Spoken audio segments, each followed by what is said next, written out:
So today we're going to talk about the second and the third laws of thermodynamics. Okay. So if you recall, the first law of thermodynamics basically said that energy is conserved. So energy is neither created nor destroyed. You simply transfer it from one place in the universe to another. Okay. So and the way you can transfer it is via heat or work. Okay. So first law basically says you can't win. You can't make energy out of nothing. Okay. If you need energy, you have to get it from somewhere. Okay. The second law deals with the conversion of heat into work as originally formulated. Okay.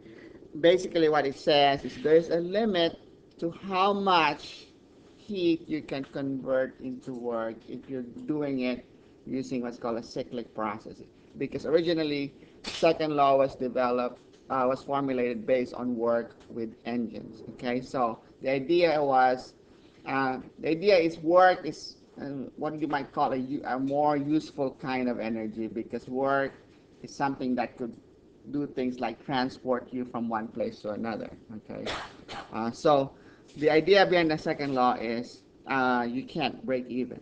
Okay, so first law says you can't win. Second law says you can't even break even. So let's just illustrate that, elaborate on that a little bit. The idea behind the second law came from work with heat engines. And what's a heat engine? It's and first of all, an engine is a device that goes through a cyclic process. It goes through a cycle. Okay, so it repeatedly goes through a cycle. So every time it goes through a cycle, okay, you end up with the same initial state as your final state as your initial state. So delta E for each cycle is going to be 0. In the process of going through that cycle, it draws heat from someplace hot, a hot reservoir. Okay, in your car, where would that be? That's where the combustion takes place. The combustion of your gasoline produces heat.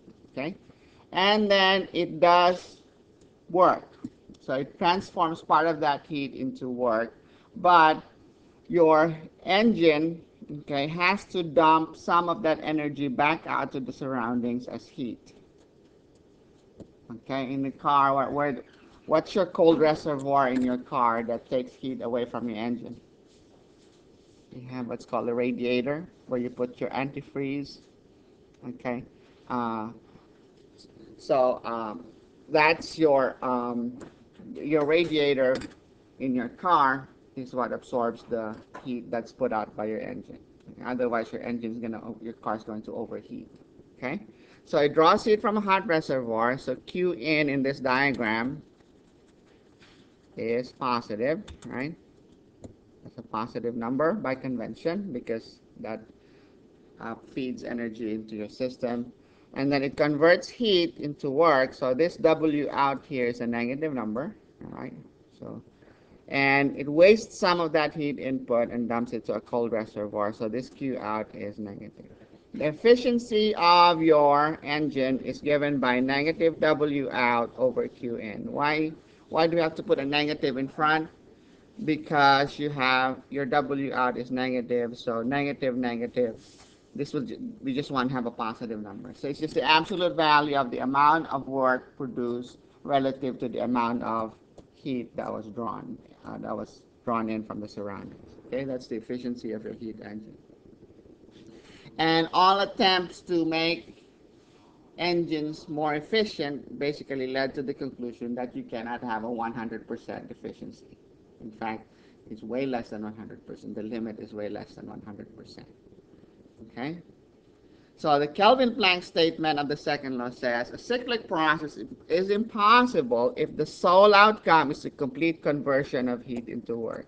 That, if you want to make this 0, that can't happen according to the Kelvin-Planck statement of the second law. In other words, the efficiency has to be less than 1.